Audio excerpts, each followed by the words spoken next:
Hello guys, what's up? JFG Tech pala, and ngayong araw pag-uusapan natin yung bagong launch na Poco M8 Pro. Quick unboxing lang muna tayo. So meron tayo ditong yellow na mini box. Andito yung kanyang SIM ejector tool, documentations, and yung warranty card. And nandito na rin yung black na Poco Jelly case. Pagdating naman sa mismong phone, ito yung ating quick specs para masilip ninyo. Color black yung dumating sa atin, pero available din siya in blue-green, and I think ang pinakamagandang variant para sa akin yung color na silver and black. And kung papansin niyo yung design niya, parang may pagka carbon fiber look yung left and right ng phone. So para sa akin, simple lang siya pero ang pogi tignan. Meron din tayo ditong USB Type A to Type C cable. So hopefully in the future, maging Type C to Type C na din to. And pinakauli, nandito yung malaki at mabilis na 100 watts adapter. Pagdating dito sa kanyang camera module, very similar siya doon sa Poco X7 na base variant. Personally, hindi ako masyadong fan ng gantong design ng camera module since pag naglalaro parang nakakasagabal siya ng konti sa mga daliri.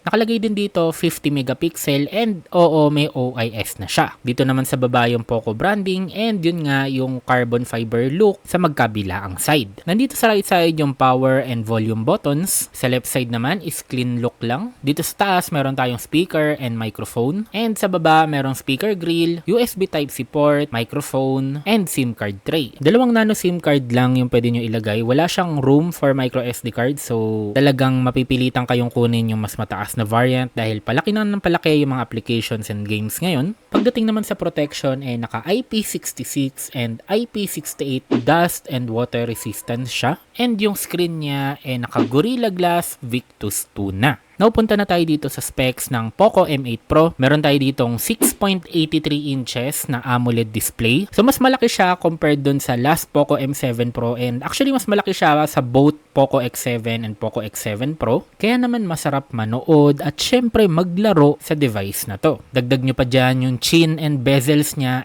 sobrang nipis na. And kaya nasabi kong maganda siya for media use. Bukod sa malaking screen, meron din siyang magandang sound quality.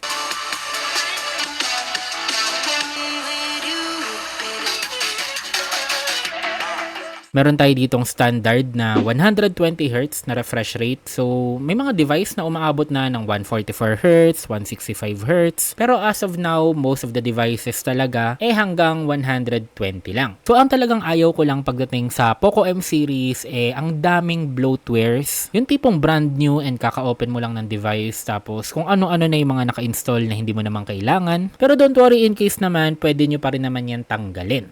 Currently is naka HyperOS 2 pa lang tayo pero sigurado in the future magkakaroon din siya ng update for HyperOS 3. So meaning naka Android 15 pa lang tayo pero once nagkaroon ng update gagawan ko ng panibagong video. Pagdating naman sa battery, meron tayo ditong 6,500 mAh na capacity and katulad na nakita nyo kanina, capable siya ng up to 100 watts na wired charging. Pero unlike ng Poco X and F series, wala siyang reverse charging both wired and wireless. Yung display pala niya parang may pagka-curved ng konting-konti lang na halos hindi nyo na mapapansin. Mapapansin nyo to dito sa gilid niya. Like for example, tignan nyo tong gallery. Very minimal lang pero talagang may pagka-curved siya ng konti. In comparison, ito yung Poco X7 Pro which is talagang flat yung screen niya compared dito sa M8 Pro. Pagdating naman sa chipset, naka Snapdragon 7S Gen 4 na 4 nanometers yung nakakabit sa kanya and available siya in 8GB and 12GB na RAM variants. And pagdating naman sa storage, merong 256GB variant and 512GB variant. Ang only thing nga lang na negative para sa akin naka UFS 2.2 pa lang siya.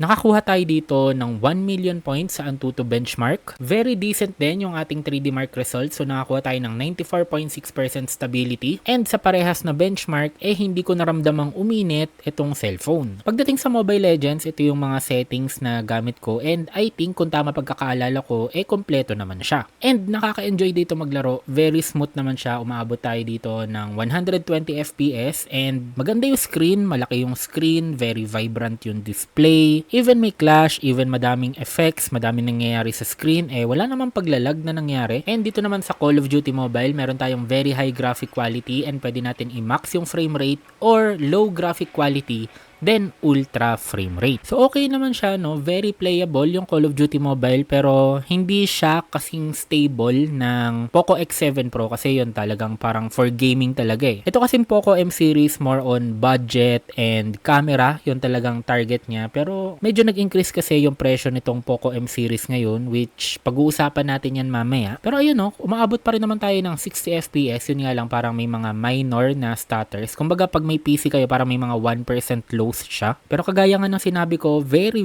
playable pa rin naman siya. Ayun, no, tayo pa rin naman yung MVP and siguradong mag-e-enjoy pa rin kayo dito.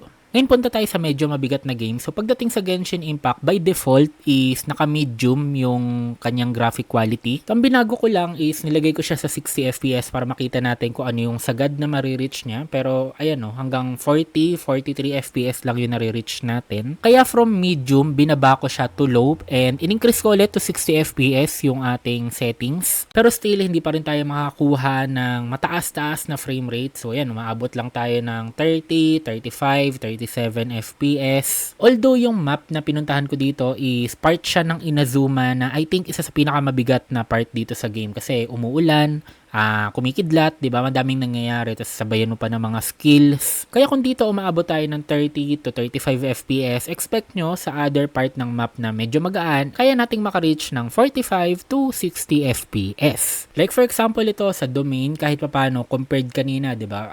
Mas mataas 'yung nakukuha natin, mas smooth siya.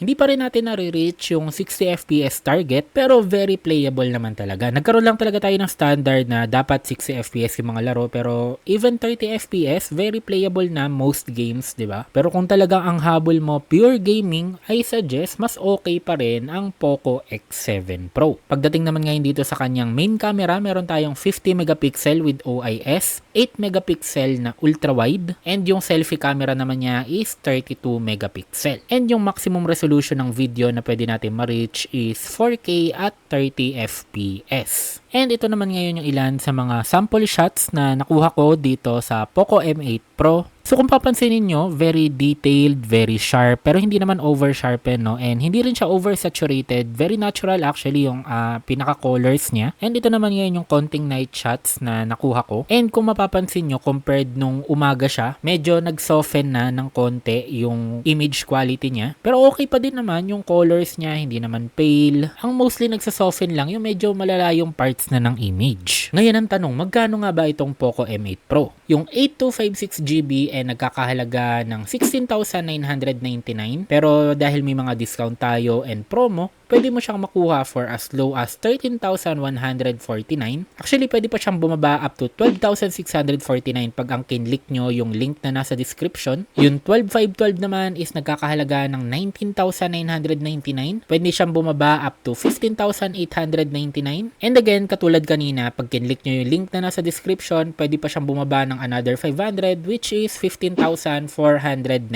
na lang. So para sa inyo guys, sulit ba itong Poco M8 Pro? Bibili ka ba or nakabili ka na? Anong thoughts nyo para sa phone na to? Comment down below para mapag-usapan natin.